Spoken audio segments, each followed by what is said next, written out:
Hello and welcome to another episode of Detroiters Think Big, a small business podcast. My guest today is Asia Hamilton, the founder and director of the Norwest Gallery. Welcome, Asia. Hello. Great to have you here. Excited to talk to you. We have a lot of different small businesses on, and really learn more about how the artist community is dealing with COVID and handling this time. So, welcome. Happy to have you here. Why don't you start off by telling us a little bit about where the gallery is located? So you're in the Grandmont Rosedale neighborhood, correct? Yeah, absolutely. We are located in North Rosedale on Grand River between Evergreen and Otter Drive. I particularly picked that neighborhood because I grew up around that area. And I also live a mile and a half from the gallery. So I wanted to be in a space that was in the neighborhood and just gave an opportunity to just share the arts right within the community. And it was a need for, just for some arts and culture in that area. I mean, growing up, the only thing that we had to arts and culture was like the Norwest Theater, which was kind of like my ode to my community by naming Norwest Gallery. Very cool, very cool. So talk a little bit about kind of your journey. So you mentioned obviously you live now close to the gallery. Are you from that neighborhood? How did you come to found an art gallery, which I think is just a really interesting path? I'm an artist first. So I have my degree in fine art photography. I've been doing photography for a long time. People know me as Photo Sensei. So I, have been doing, fine art photography for a while, and I've worked for, like Free Press, Detroit News, a lot of the publications, doing freelance and stuff like that. So, there just was a need to open up a space, and for myself, because, coming along and, just being, I felt, like a Black person in the art community, there wasn't really a lot of spaces that spoke to me, or even, just didn't feel like I was at home in those spaces, So I wanted to create a platform for, artists of color specifically to be able to exhibit their work and, and just have a place where they can like really start. So we do have a lot of emerging artists that come to the gallery and, just almost kind of like a training space. And you need that, coming out of college or just beginning your career. So we deal with a lot of emerging artists as well as established artists. So it's a good mix of people in all contemporary art. Very interesting. So you saw the need, you saw the opportunity, and that's sometimes just what it takes. So that's very cool. Talk about the space itself. Talk about the Norwest Gallery, the building, how you picked it, and kind of what people can expect, or kind of paint us a picture of what it's like in that space. Yeah, absolutely. Well, I had the way that I came to pick that space is I was a part of a collective called North End Studios, which was, back in the day, and we had a space on East Grand Boulevard, which was where the illuminated mural is. It's now going to be something else, but and it's not there anymore. It's the woman with the D earring, which is there, or lady with the D earring or something. But they, originally we were in that building and that we made that an artistic space, but ended up being pushed out of that space, because of, people coming in and purchasing up all of the property after artists make it hot, right? So, that happened to us 3 times.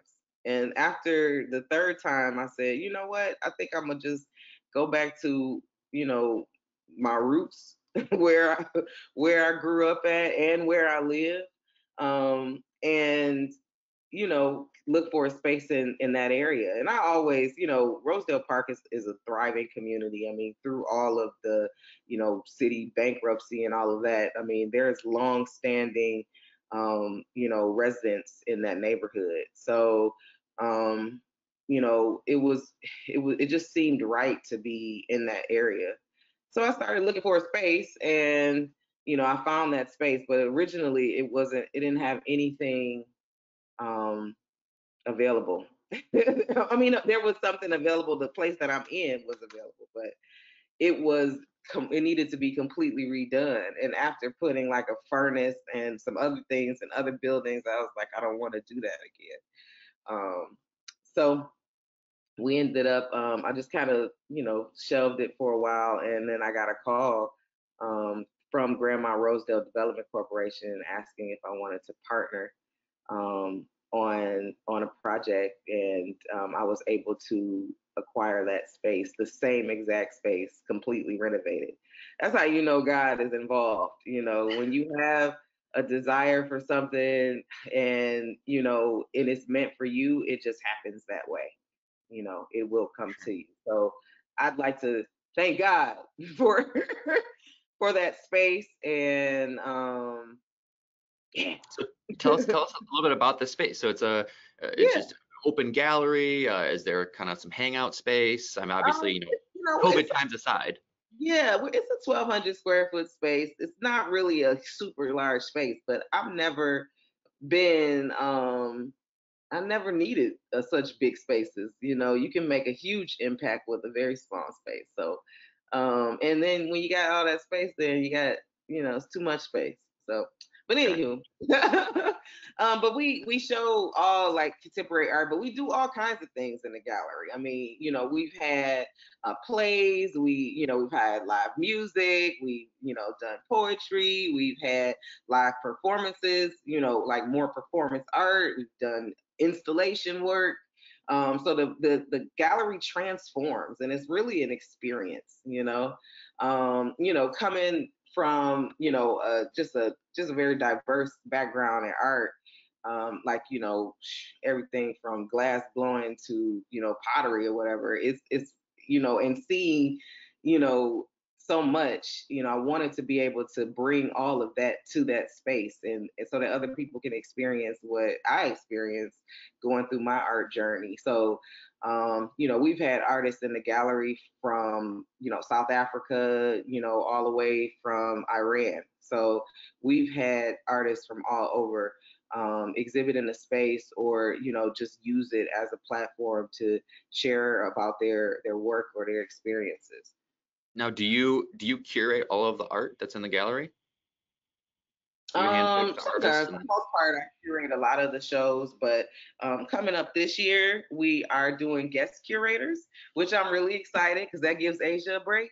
But at the same time, it's good to see what other people are seeing, and how Mhm. they want to put things together, and the type of experiences they want to convey. So I mean, we're doing a series of guest curators this year, and I'm excited to see what unfolds. Very cool. How many artists? I know it's probably a little bit malleable, but how many artists at any given time can you showcase in the gallery?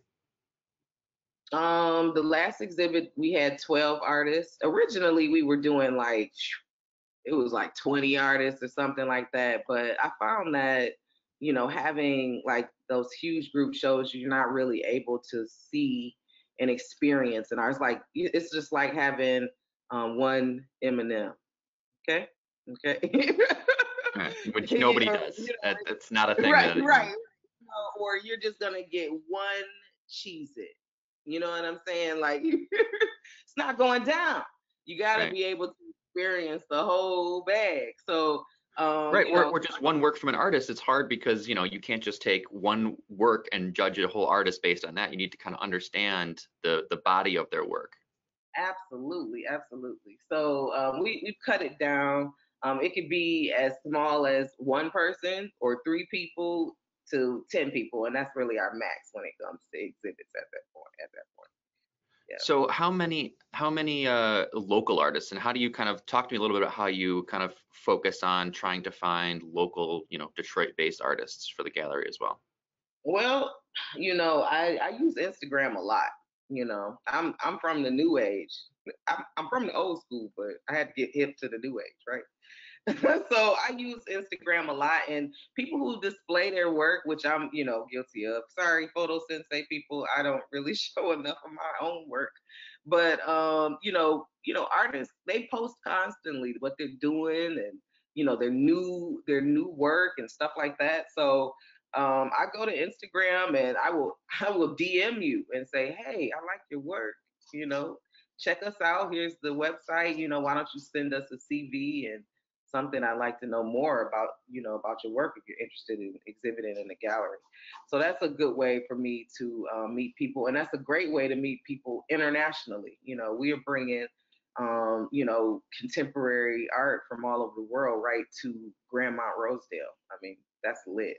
That's that is a great way. That's a great way to put it, because I love it's it. definitely an area that people need to see more of. Can Yeah, you talk about that community in Grandmont Rosedale, specifically the business community, and how you kind of relate to and work with some of the local businesses that are in that area?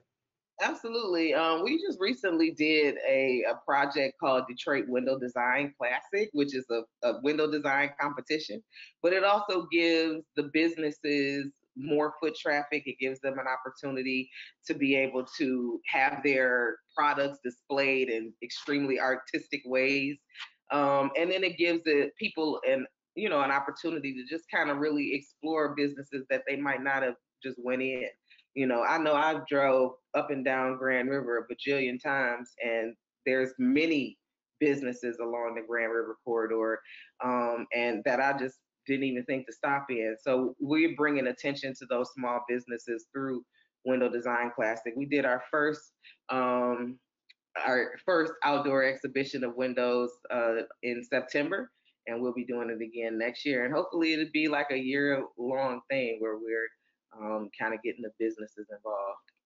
Yeah, that's really cool, and you bring up a But good point, because creating the kind of eye candy or something to catch people's eyes is really important, especially on that corridor, because on Grand River, people have a tendency to, you're driving relatively fast and you're not kind of yeah, looking at all the businesses. So if there's something that can kind of catch your eye, that yeah. helps a lot to drive traffic there.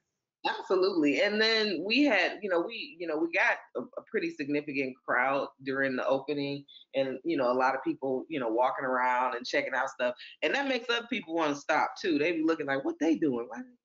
What they I want walking to know down what's around? going on Why are somewhere. so many people? Exactly. So we got a lot of that too, people just driving by and like, just being nosy because, I'm a nosy neighbor too. It definitely builds like community, like for real. Like when people,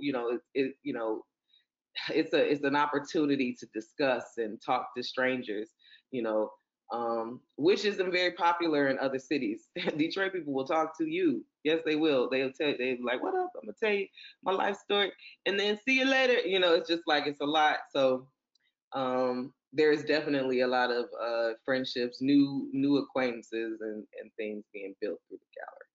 Very cool. And so, I want to talk about this because obviously this is, been on everyone's minds, but with the pandemic, how did that affect the gallery? I mean, I imagine, we've talked to different businesses about how that's affected them. So I'm interested to hear from, an artist perspective and from, gallery owner's perspective. How did COVID affect, what you're able to do there? And were you able to do any kind of pivots or kind of innovative things to kind of keep things going there?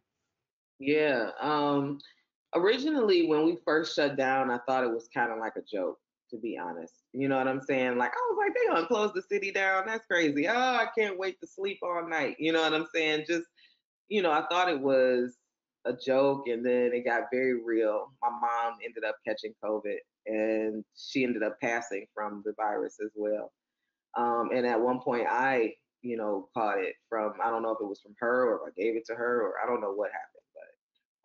So I had to shut down, really shut down. Like not, like I was like, oh, well, we can figure something out. We had started a program online called the Artist Takeover, which initially was a way for, to stay present online. But it was also, I couldn't, as a small business owner, I was doing like social media. I was doing all of these various different hats. I'm the curator, the director, the payroll. I'm everybody. So I needed some help, and that was an amazing time to see.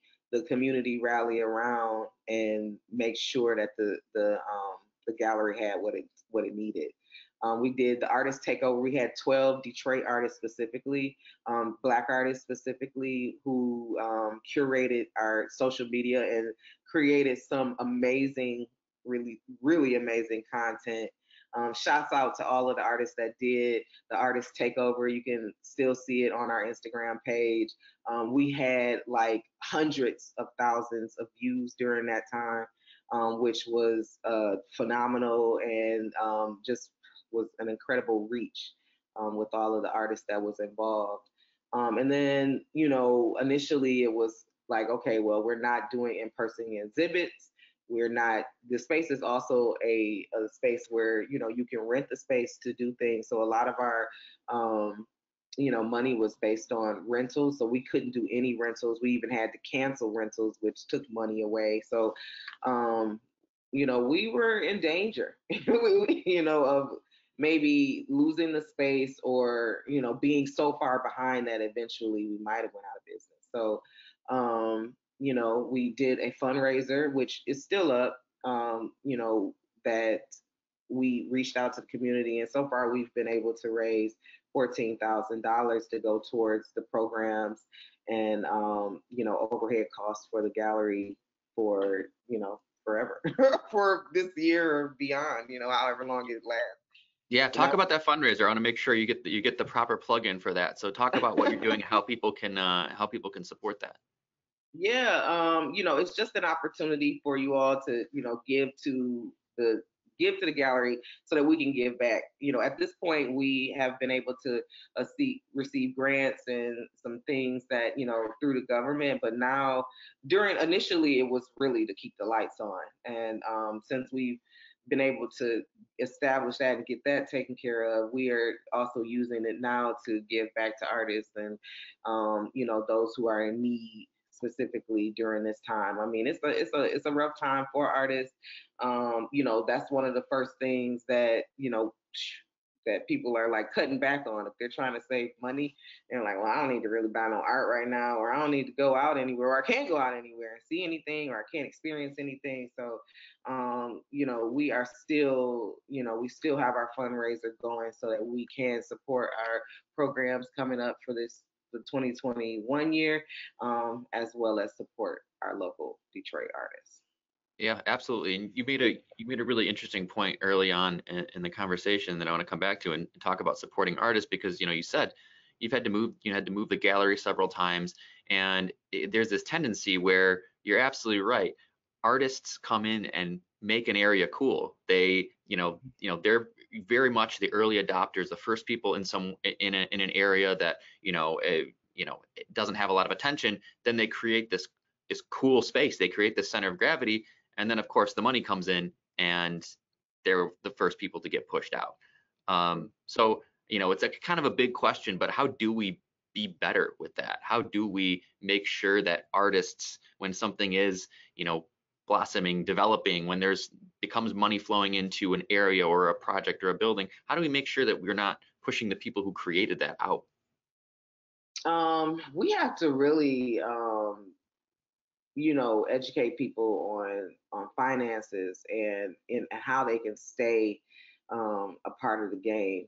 That's number one. I mean, everything is like, oh, a lot of people are like, you just need to own your own space. Well, that takes a lot, to own a whole building and have all of these, requirements and licensing and and some people just don't have that capacity. So you have to be able to create jobs and spaces for people to be able to make the money to be able to be sustainable so that they can thrive in those communities. But during that time, you have to, make sure that they're taken care of. Like, I know a lot of the apartments and things that are being built now have, they're based on your income or whatever. But I mean, honestly, they are still very expensive.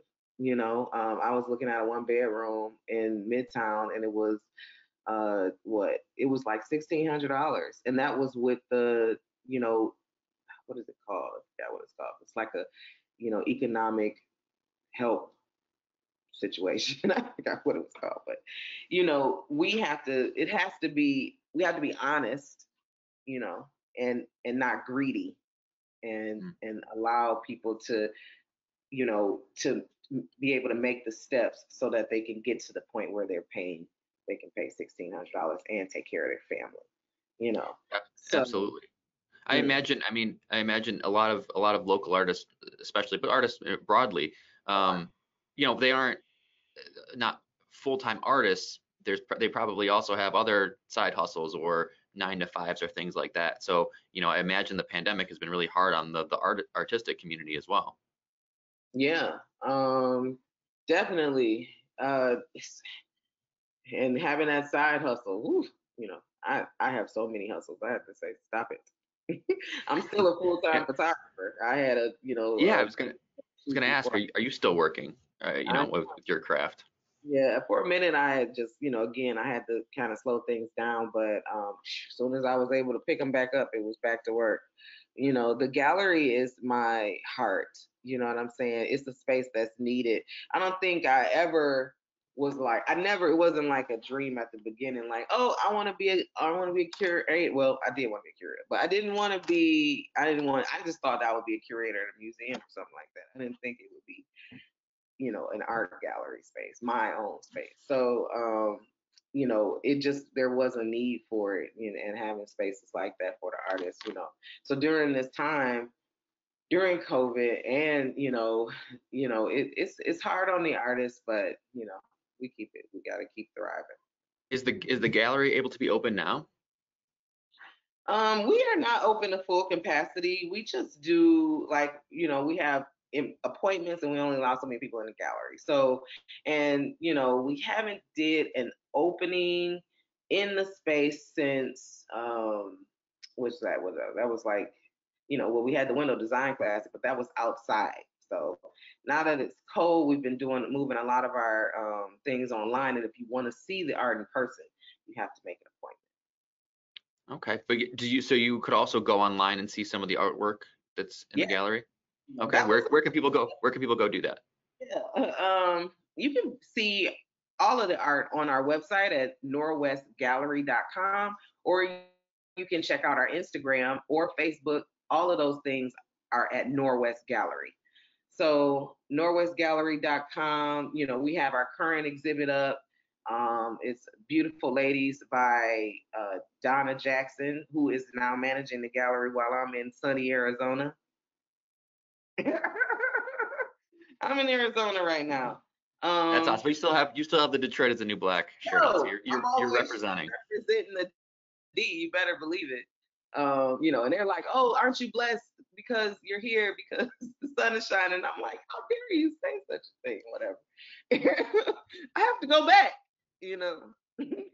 So, but yeah, definitely check us out at norwestgallery.com. You can see what exhibits we have available and what events and stuff. We do have a really awesome programming coming up.